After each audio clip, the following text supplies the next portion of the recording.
mais uma vez para adorar a Deus juntamente com os irmãos.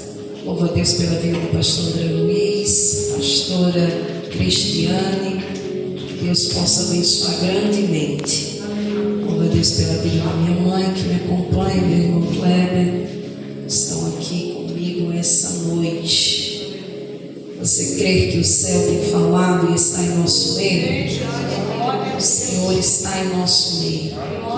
Convido você, sem perca de tempo, a abrir a palavra do Senhor na primeira carta que escreveu São Pedro, capítulo de número 2, versículo de número 18 ao 24. Glória a Deus. Primeira carta que escreveu São Pedro, capítulo de número 2, versículo de número 18 ao 24. Glória. Aleluia. Macleise, só quem tem Apocalipse. Aleluia. Manda quem pode, obedece. Essa tarde o Senhor me deu essa palavra e eu quero compartilhar com os irmãos. Amém. Glória a Deus. Está tão perto de Apocalipse para nós ganharmos tempo. Quantos irmãos acham? Acompanhe-nos no telão. Diz assim a palavra do Senhor. Primeira carta de Pedro, capítulo de número 2, versículo 18. Vós servos, sujeitai-vos com todo temor aos senhores, não somente aos bons e humanos, mas também aos maus, porque é coisa agradável que alguém, por causa da consciência para com Deus, sofra agravos, padecendo injustamente. Glória a Deus. Porque que glória será essa, se pecando sois esbofeteados e sofreis, mas se fazendo bem sois afligidos e o sofreis, isso é agradável a Deus, porque para isso sois chamados, pois também Cristo padeceu por nós, deixando-nos o exemplo para que sigais as suas pisadas, o qual não cometeu pecado, nem na sua boca se achou engano, o qual, quando injuriavam, não injuriava, quando padecia, não ameaçava, mas entregava-se àquele que julga justamente, levando ele mesmo em seu corpo os nossos pecados sobre um madeiro, para que, mortos para o pecado, pudéssemos viver para a justiça. E pelas suas feridas fostes, sente-se no seu lugar nessa noite. Campanha de porta aberta, porque a porta que Deus abre, ninguém, homem algum, tem o poder de fechá-la. Na verdade, a nossa vida ela é composta de portas. Você não faz ideia de quantas portas você já passou hoje, quantas portas já abriu hoje. Aleluia. Já entrou, já saiu. A nossa vida é composta de portas. Essa é a verdade. E a Bíblia ela é bem clara em nos falar de grandes homens de Deus que passaram por portas espirituais, portas de oportunidades. Alguns tiveram as portas fechadas porque foi necessário se fechar. Outros tiveram que decidir se deixariam a porta aberta, se deixaria a porta fechada. Outros tiveram que decidir se deixava alguém entrar ou se deixava do lado de fora, como Caim, capítulo 4 de Gênesis, teve que tomar decisão. O pecado está aí fora e cabe você decidir se você abre ou se você fecha.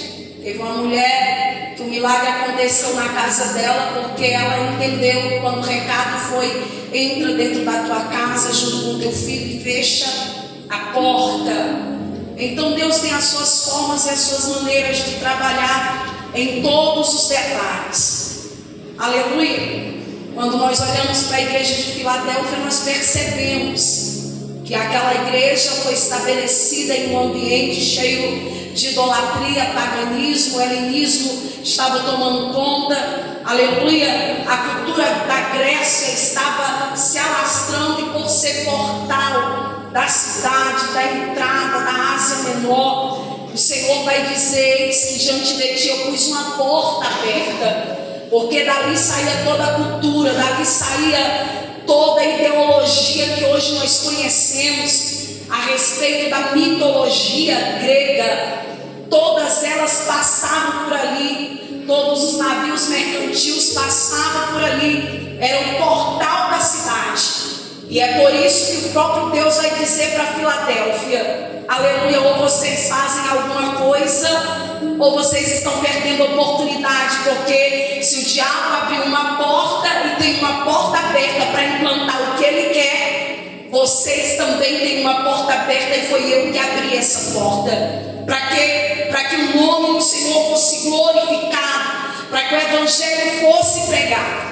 Eu sei que quando a gente coloca o tema de Apocalipse, capítulo de número 3, versículo de número 7 em diante, a gente vem nesse pensamento: a porta de emprego está fechada, Deus vai abrir. A porta do relacionamento está fechada, Deus vai abrir, porque a gente profetiza baseado nisso. A palavra está aí para isso. Só que a realidade do versículo é que essa porta está aberta para que a igreja que está estabelecida dentro daquela cidade faça alguma coisa pregando o evangelho, fazendo notório e conhecido os feitos do Senhor. Só que nessa noite o Senhor me trouxe uma palavra ao coração, e eu te garanto, eu nunca preguei a respeito dessa palavra, mas essa tarde o Senhor me incomodou para que eu, aleluia, começasse a anotar aquilo que Ele fosse me passando, para nessa noite eu transmitir ao teu coração. E verdade é que, aleluia, eu não sei qual ser a sua intenção ao entrar por essa porta, dessa casa, desse templo, deste lugar. Eu não sei qual é o teu vigor, a tua força. Muitos com um olhar bem cansado, porque a lida do dia a dia não é nada fácil. As enfermidades a gente sabe que estão aí, a correria. Mas eu peço só um pouquinho da sua atenção e rapidinho a gente vai embora. A Bíblia vai nos apresentar a primeira carta de Pedro, que é conhecida não só como Pedro, aleluia. Essa carta não carrega apenas o seu nome, mas ele é o autor dela. Pedro quem vai escrever essa carta. E quando Pedro ele escreve a carta e ele envia alguns irmãos, a Bíblia vai apresentar que ele está escrevendo com alguns propósitos. A primeira coisa é para quem ele escreveu. A Bíblia faz questão de relatar que Pedro está escrevendo essa carta para um povo, cujo capítulo de número 1, versículo 1, ele vai liberar a palavra dizendo que esse povo é estrangeiro, esse povo é forasteiro, esse povo é o povo da dispersão, esse povo está vivendo debaixo de uma diáspora, aonde a Bíblia vai relatar que esse povo não é apenas estrangeiro e está aqui de passagem, vivendo um processo passageiro, mas ele também começa em todo o seu livro a apresentar esse povo e dizer que ele está escrevendo para um povo que, além de ser forasteiro, além de ser um povo que é estrangeiro, além de ser um povo que está disperso por causa de uma situação determinada, que para quem conhece a história sabe que era Nero que estava dominando, era Nero que estava controlando toda a situação, ano 58, ano 64, era Nero que estava afligindo e perseguindo a igreja, e ele vai dizer: é para esse povo que eu escrevo. Só que esse povo não é apenas estrangeiro, esse povo não é apenas um povo que está, aleluia, vivendo na correria, tentando fugir do poder de Nero, tentando fugir da perseguição do evangelho, mas ele também vai dizer que esse povo, eles é comparado e é visto pelo Senhor como pedras vivas. Ele vai dizer: vós sois o sacerdócio santo, vós sois a herança do Senhor, aleluia.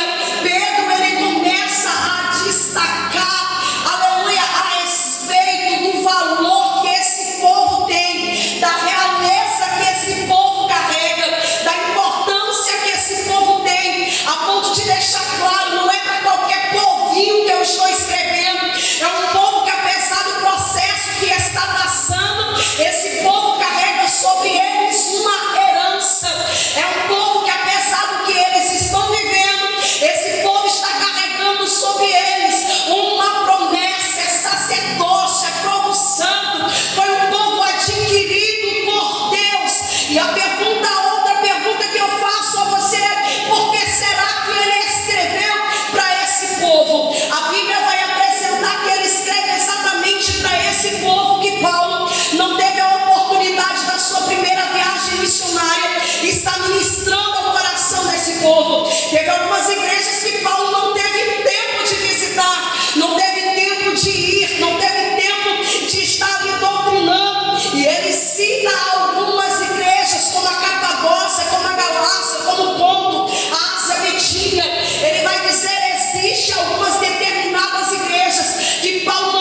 perseguição, porque Nero está prendendo o povo, Nero está matando, Nero está jogando, aleluia, nas arenas, Nero está queimando o povo, Nero já tinha destruído a cidade.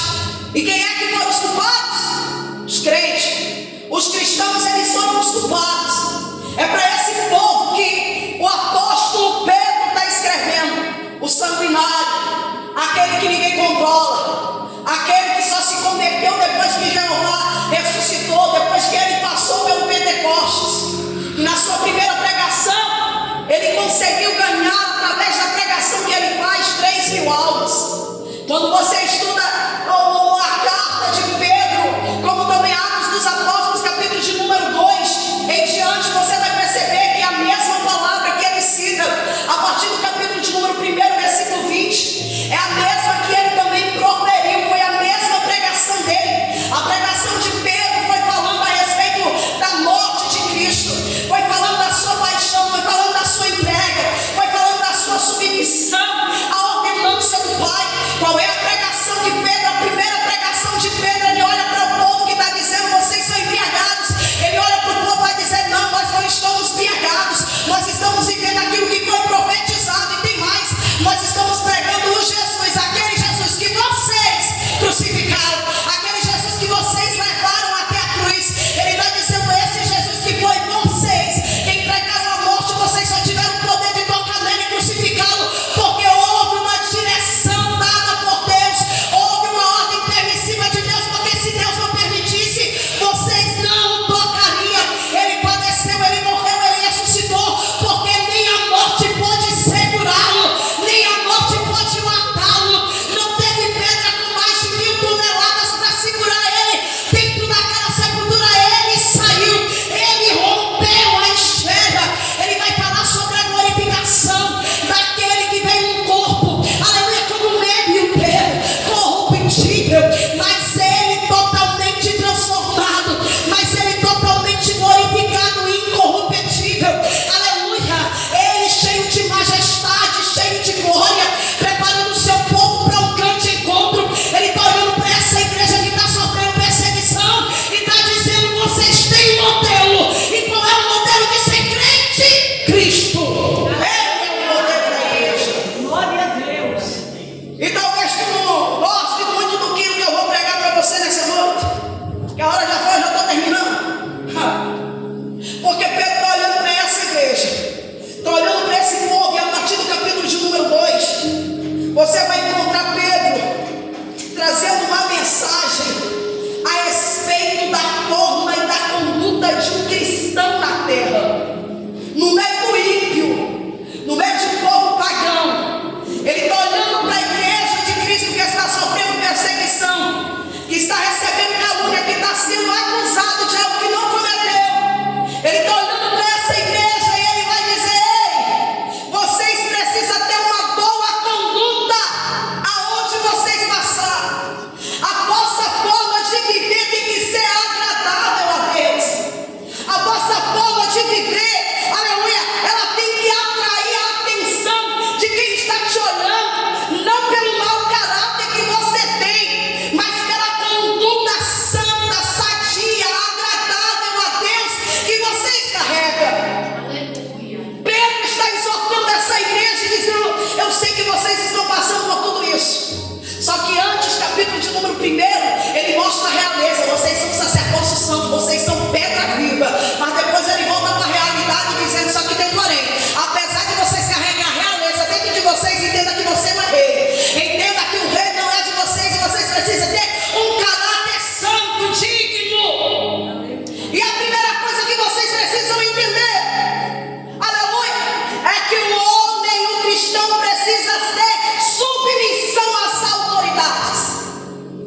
Pedro está olhando para essa igreja que está vivendo debaixo de uma autoridade que tem os escravizados. Famílias já tinham perdido seus entes queridos, já tinham perdido os filhos, aleluia, já tinham sido sacrificados, padecido do martírio.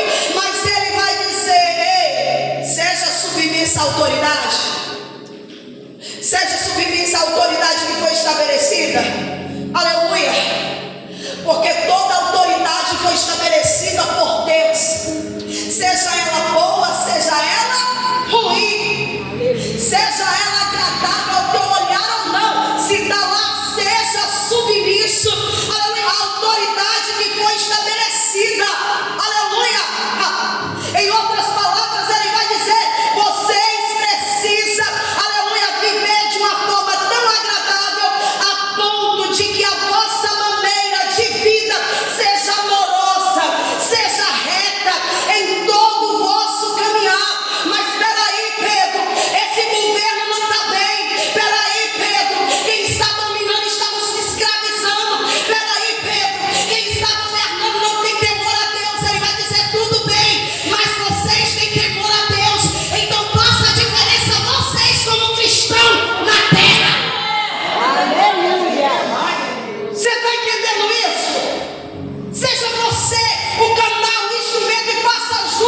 Eu sou gospel.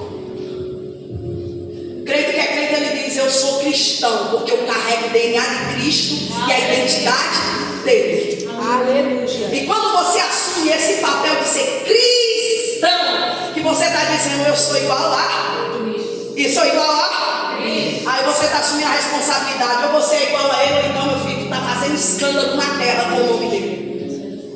Está assumindo a identidade que não convém. Aleluia.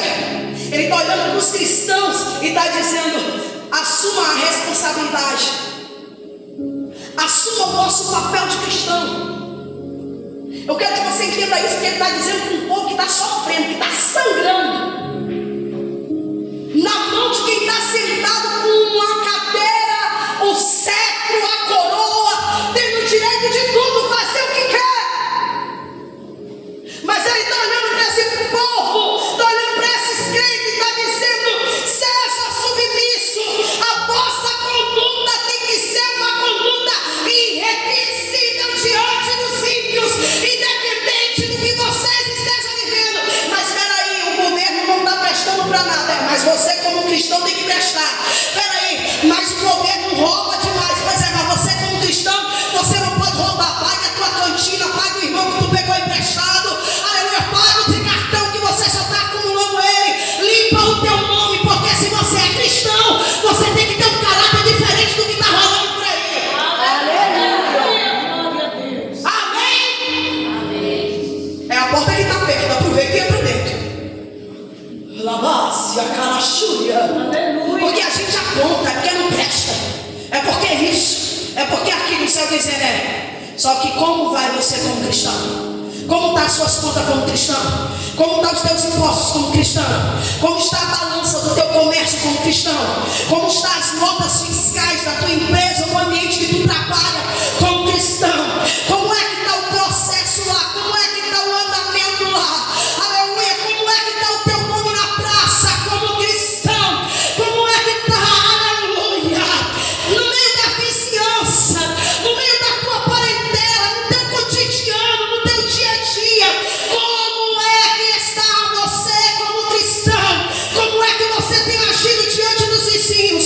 Como é que tem sido o seu comportamento na tua vida pessoal? Como é que tem sido o teu comportamento na rodada de amigos? Como é que tem sido a tua obediência diante de Deus e diante das circunstâncias que você está vivendo? Aleluia! O céu está nos convidando nessa noite a assumir uma postura irrepreensível, a ponto de Satanás abrir a porta e você descer o pé nessa porta e dizer: porta de Satanás não fica aberta aqui nessa região, não fica aberta nesse bairro, não fica aberta na minha rua. Por quê? Porque aqui só uma coisa tem liberdade de abrir, é a porta do céu. Jesus é a porta, ele tem liberdade. Tu tem que ter autoridade para isso. Aleluia. Pergunta para esse crente: como é que está a tua vida como cristão? Vai perguntar não, é? Pergunta alto para entender. Está pesada a língua, irmão? Fez academia o dia todo, né? Aleluia. Como é que está o nosso processo de caminhada com Cristo? Como está o nosso comportamento? Pedro está dizendo: a obrigação de todo cristão, em todos os requisitos, independente de que seja bom ou que seja mal, o governo humano seja sujeito, tenha a obrigação, aleluia, de andar com uma vida irrepreensível, com um caráter irrepreensível, aleluia, mostrando a razão da tua fé, da tua caminhada. A única coisa que dentro desse governo Pedro vai ensinar para essa igreja que eles não podem ser submissos é quando olha e diz: pare de falar do Jesus da cruz, pare de falar nesse nome, para de curar nesse nome. Que Pedro vai dizer: rapaz, eu posso te obedecer em muitas coisas, As leis estão aí para ser obedecidas, mas não tem como eu parar de falar daquilo que eu experimentei na minha caminhada, daquilo que eu vivi, daquilo que eu ouvi, aquilo que eu vivi do lado dele, conhecendo quem ele é. Não tem como ficar sem falar dele. Então, se tem uma coisa que eu preciso ter temor, é em continuar falando dele, porque se eu não falar, as pedras vai falar, se eu não falar, a terra vai tremer, se eu não falar, os mares vai começar a falar, se eu não falar, o céu lá em cima vai começar a chocar. Eu não posso ficar sem falar dele, eu tenho que falar dele. Aí Pedro está ensinando: obedeça às leis da terra, tenha a tua conduta digna, mas quando entrar e tentar mexer na tua fé, não deixa não. É inegociável. A minha fé é inegociável. Aleluia. Ele vai dizer, aleluia, versículo de número 19.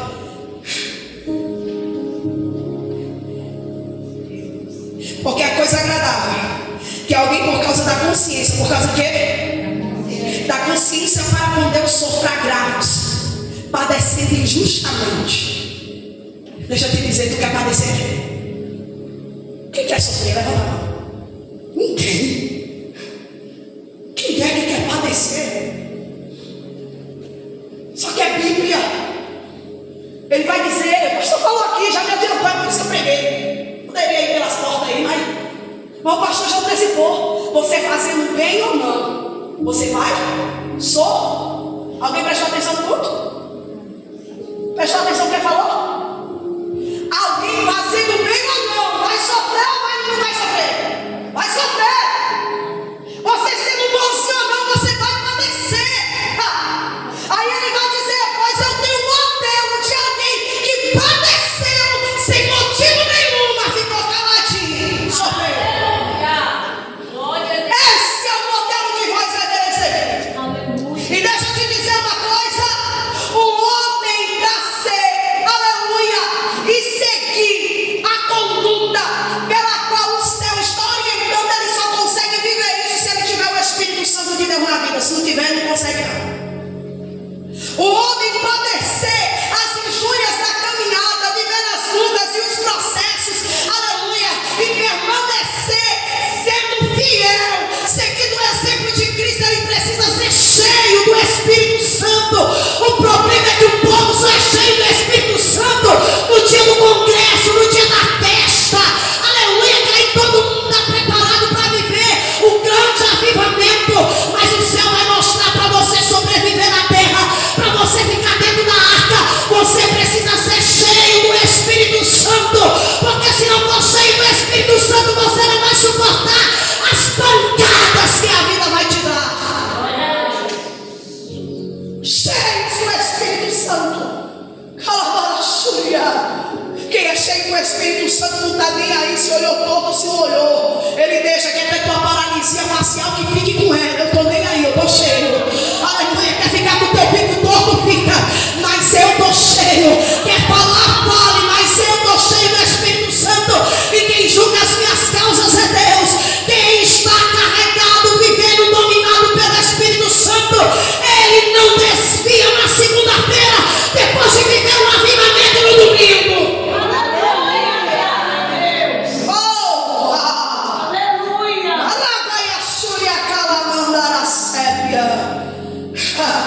Ele vai dizer, pela prática do bem, pela vossa forma de viver, é agradável a Deus, para Deus, pela consciência que você tem em Deus, que você sofre agravos, padecendo injustamente. Mas eu não devo, o céu sabe que tu não deve. E quem sabe que não deve, não tem porque ficar batendo boca. O problema é que quem deve muito e fica tentando se justificar e só se enrola, tentando explicar o inexplicável. Mas Pedro vai continuar, versículo de número 20. Porque que glória será essa? Se quando eu peco, eu sou esbofeteado, eu sofro, eu estou recebendo nada mais, nada menos daquilo que eu mereço pelo meu pecado, pelo meu erro, pela minha falha. Mas se eu faço bem e eu sou afligido pelo bem que eu fiz, e eu estou sofrendo pelo bem que eu fiz, Deus olha no céu e diz: tu alcançou a minha graça, tu alcançou o meu olhar. Eu sei que muita gente não dá glória por isso. Irmã Cleice, você está dizendo que Deus sagrado fica feliz quando me vê sofrendo por fazer o bem. Ele fica feliz quando olha para você na terra dizendo: meu filho, tu está sofrendo, aleluia, está padecendo, aleluia, mas o céu te conhece, eu te conheço, eu sei que tu não está devendo nada a ninguém, eu sei que a tua vida está intacta, eu sei que tu estás diante de mim, mas a Bíblia vai dizer que acha graça diante de Deus quando nós sofremos pelo bem que muitas vezes nós estamos a praticar. Mas o versículo ainda continua a nos dizer, aleluia, que é o Senhor que toma as nossas causas. Romanos capítulo de número 13 vai dizer que quando nós praticamos o bem, Romanos capítulo de número 13 vai dizer que quando você faz o bem, aleluia, e você sofre agravos por conta disso, ele vai dizer: entrega a tua ira para Deus. Ele está dizendo: deixa Deus se irar, não tente se defender, não tente arrumar argumento, não tente bate-boca, mas sai da frente e deixa Deus tratar, porque a ira de Deus, o tratar de Deus, quando ele desce em revista, ele não deixa devendo nada. Ele vai dizer: quando você ver alguém que não merece, quando você ver o teu inimigo ter fome, mas você dá a ele o de comer, quando você vê ele ter sede, mas você dá a ele o de beber, mas a injustiça bater na tua porta, entenda, entrega tudo na mão de Deus. Tem hora que é melhor silenciar e deixar Deus agir. O problema é que tem gente que ainda não deixou o velho homem morrer e não entendeu que quando Deus desce na terra, aquilo que se acha que é, vira pó diante dele. Ele vai dizer: pela prática do bem, pelas a vossa forma de viver. Romanos capítulo 13, versículo 15. Vai amontoar brasas sobre a cabeça desse ímpio, desse ingrato. Por quê? Porque está ele puxando o tapete, te derrubando, está te fazendo sangrar, e você olhando para ele dizendo: está com fome, negando, eu tenho pão para você. Aleluia. É ele te apunhalando pelas costas e você dizendo: está precisando de água, eu tenho água para você. Aleluia. Está precisando de colo, tu não me dá colo não, mas eu tenho colo para você. Está precisando de oração, tu não ora por mim não, mas eu vou orar por você, eu vou fazer campanha por você. A Bíblia vai dizer que quando, aleluia, os ingratos da vida te ver fazendo isso, é como brasas amontoadas sobre a cabeça deles. Ou seja, eles ficam totalmente envergonhados de vergonha, porque olha para você e diz: espera aí, eu estou tentando de tudo, eu estou tentando parar, eu estou tentando acabar com a vida dele, eu estou tentando acabar com a vida dela, mas por mais que eu tente, eu só olho e só vejo amor no olho, eu só vejo amor na face, eu só vejo amor nas atitudes. É o Senhor dizendo: a tua melhor resposta é uma vida digna do modelo do céu. Aleluia. É a melhor resposta que alguém pode dar. É a melhor resposta. É quando você tem 1001 motivos para jogar na face, para dizer: eu não vou me submeter a isso. Aleluia. Mas você decide amar o inimigo. E eu volto a dizer: tem que ser cheio do Espírito Santo para olhar para o inimigo e amar ele. Tem que ser cheio do Espírito Santo para receber um tapa na face e dizer: o outro ainda não está do mesmo jeito do outro lado. Completa tipo quem não está vermelho e o seu dedo não ficou marcado. Foi a oração de Cristo. Orai pelos vossos.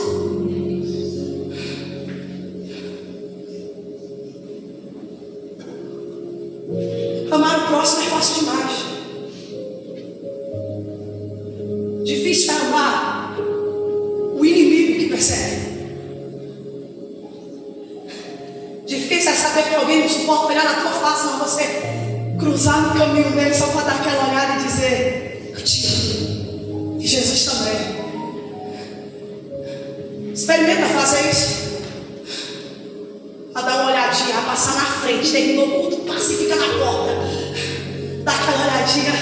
Jesus te ama e eu também. Uma hora ele vai dizer o que está acontecendo.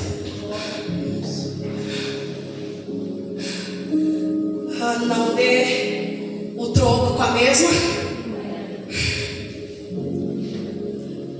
É o Senhor dizendo: tem um caráter digno. Tanto é que ele fica fiel aos deveres dos servos cristãos.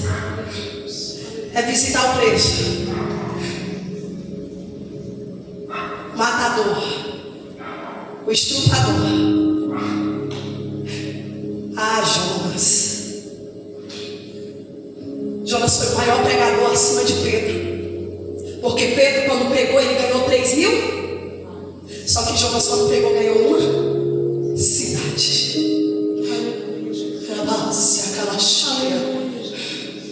Mas só que tinha tanta ira dentro dele, dizendo: eu vou pregar, Deus vai salvar, mas daqui a pouco esse mesmo povo que Deus não vai punir, não vai matar, vai destruir o meu povo, a minha casa.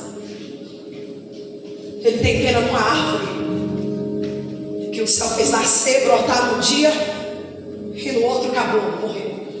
Não teve piedade de um povo, de crianças, que a Bíblia vai dizer que ainda não sabiam nem contar os seus dedos das mãos. Aleluia.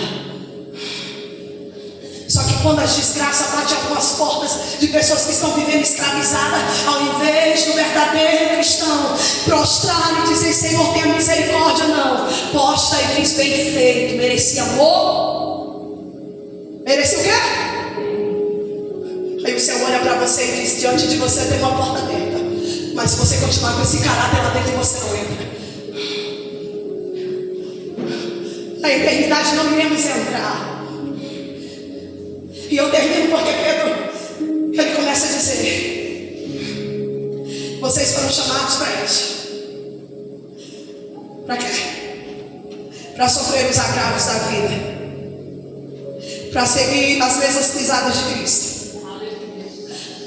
Aquele que cometeu pecado nenhum, na sua boca não houve engano, ele não falhou em nada. Quando ele era injuriado, ele não injuriava, ele não se injuriava. Quando ele padecia, ele não saía ameaçando.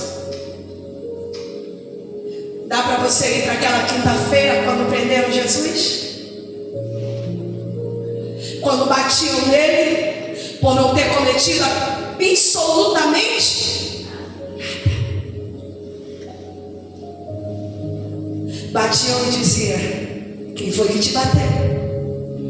Fala. E ele,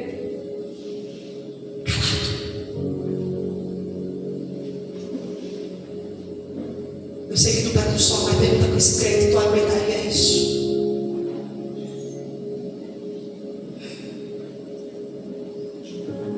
Cuspiram na face dele, você aguentaria alguém cuspindo na tua face?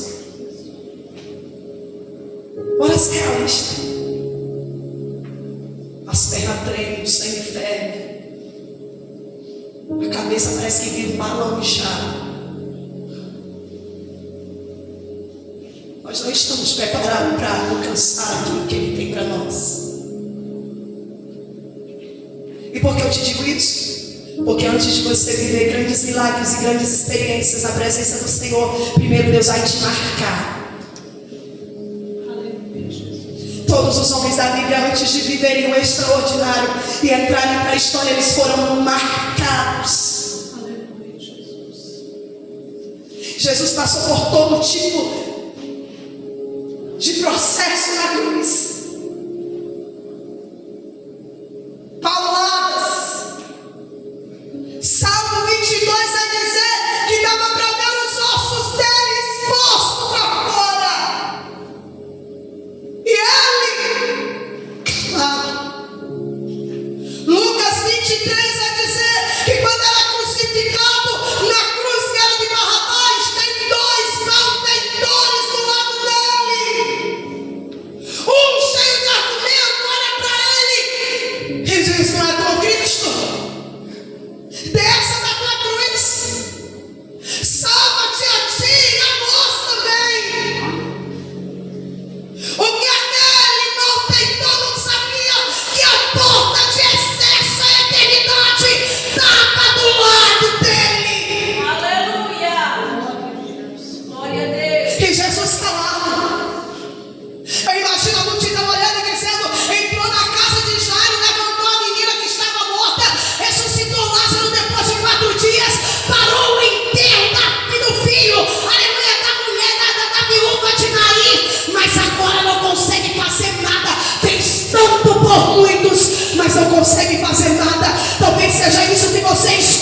Jesus na cruz, dizendo: realmente eu fiz, realmente eu tenho poder e autoridade para fazer.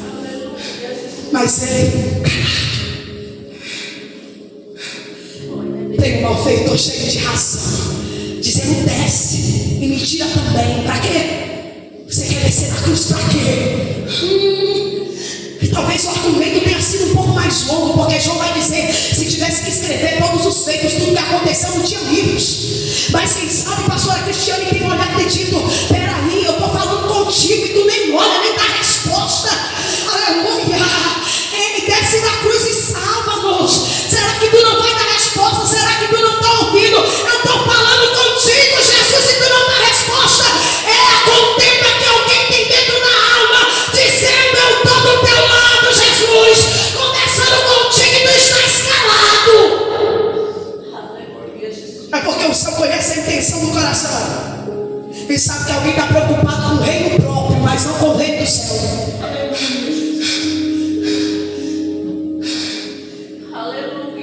O céu sabia que aquele rapaz, enquanto Jesus estava pregando, que ele estava roubando, estava matando, o punhal tinha ficado de lado, mas ainda estava na língua dele, dizendo: tu não é, faz.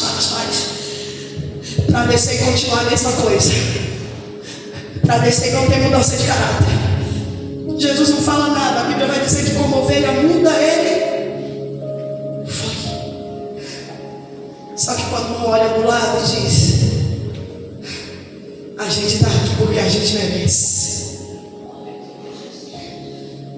Tem alguém que se olhou e entendeu: eu não sou digno. É como alguns crentes que, quando eu estou pregando aqui, perguntando: você está preparado para isso? Está sendo realista com o céu.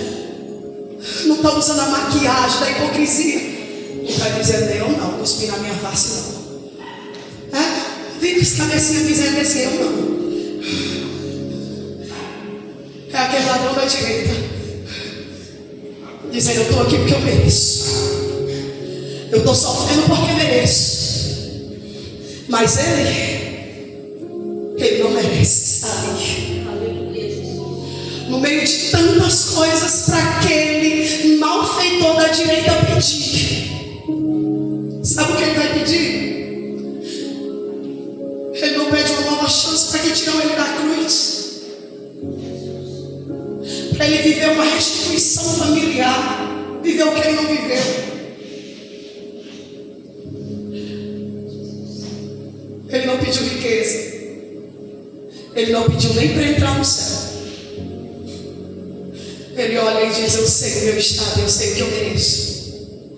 Então quando tu entrares no teu reino, só lembra de mim. Eu só quero que alguém lembre de mim. Lembre de mim. Ai, Jesus, que é lindo demais. A ovelha muda quebrou o silêncio.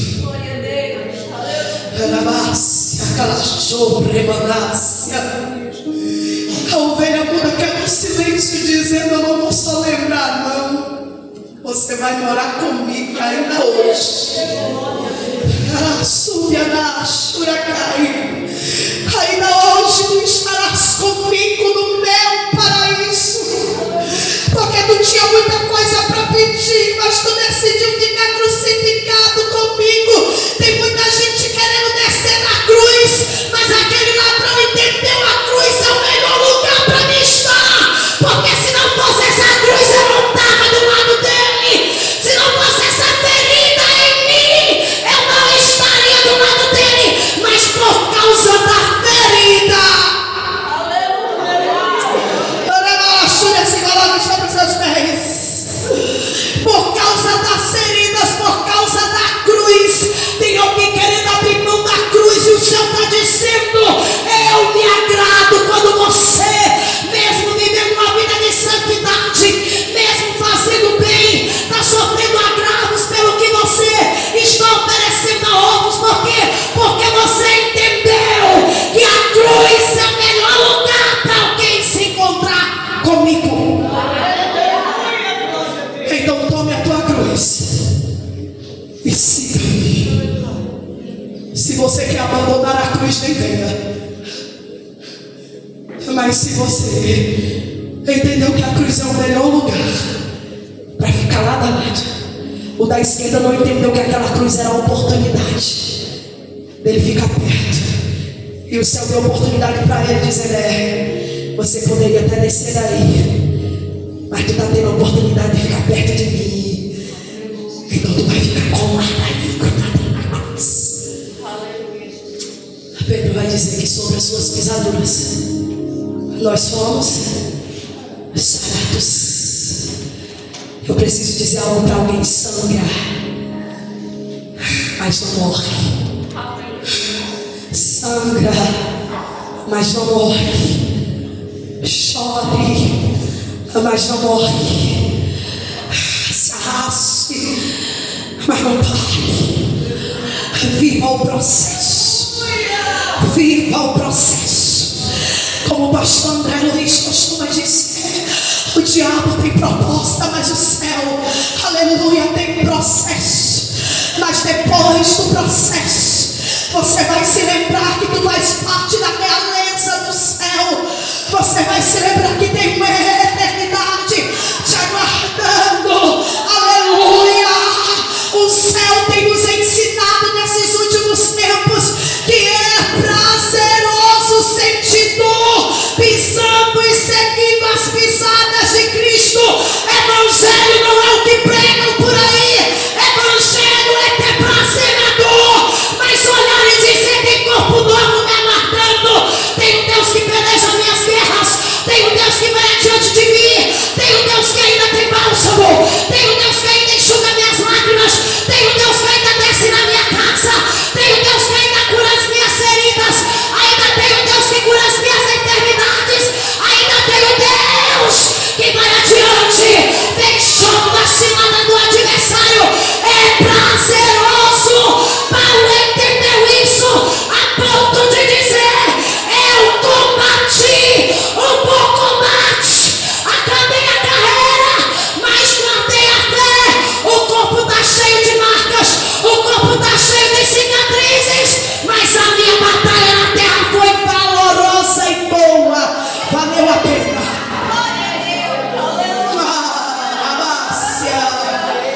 Valeu a pena. Logo, logo nós teremos um lenço trocado. Logo, logo nós teremos a visão mudada. Logo, logo teremos corpo mudado. Logo, logo teremos vestimentas mudadas. Logo, logo teremos sentimentos transformados. Logo, logo o céu está dizendo para alguém: aproveita que a porta está do teu lado na cruz, rapaz.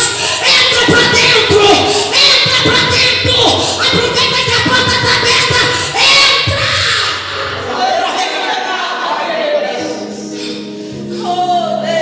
No monte chamado Caveira, no lugar do ponto final, tinha a porta aberta. Eu entrego o microfone para quem é de direito, para fazer o que acho que não vai orar. Mas é agradável a Deus que vocês, quando sofrem, quando és afligido por fazer o bem, é agradável a Deus. É um cheiro agradável diante das narinas do Senhor. Mas Clarice, eu não tenho muito para oferecer para ele, tem não? Essas marcas nos seus pés, essas marcas no teu apostolado, do teu ministério, da tua insistência, dizendo: eu não abro mão do céu. Aleluia. Mesmo chorando. Deus. Aleluia, Jesus. Chega como chega suave as lágrimas dele. Será que você pode profetizar na vida desse crente que está do seu lado? Diga para ele: o dever de todo cristão é entender que quando sofremos, quando somos bofeteados, quando somos rejeitados por fazer o bem, é uma oferta agradável que atravessa principados e potestades nos ares, rompe a atmosfera, a iosfera, atravessa o céu dos céus, mexe no trono de Deus, e ele desce em resgate do seu povo. Aleluia. E nada do que você passa durará para sempre. Então aguenta mais um pouquinho, porque aquele que disse que há de vir, virá e não falhará. Aquele que prometeu a promessa, ele é fiel. Aquele que disse que estaria com você em todo o teu caminhar, ele conhece o teu assentar, o teu levantar, o teu pensamento, conhece você 24 horas. Então permanece de pé. E nessa noite eu ministro sobre essa casa, eu ministro sobre essa igreja, eu ministro sobre os crentes deste lugar, Pai, que embora estejamos sendo afligidos, sofrendo, padecendo ataques infernais e naturais, andar contigo é melhor. E de pé nós iremos permanecer, porque tem uma geração que está prostrada, mas nós permaneceremos de pé para glorificar e exaltar o teu santo nome. A tua conduta, a tua perseverança e a tua fé é um portal, é a chave que abre a porta que você precisa. Que Deus abençoe nessa noite. E eu agradeço a minha oportunidade em nome de Jesus.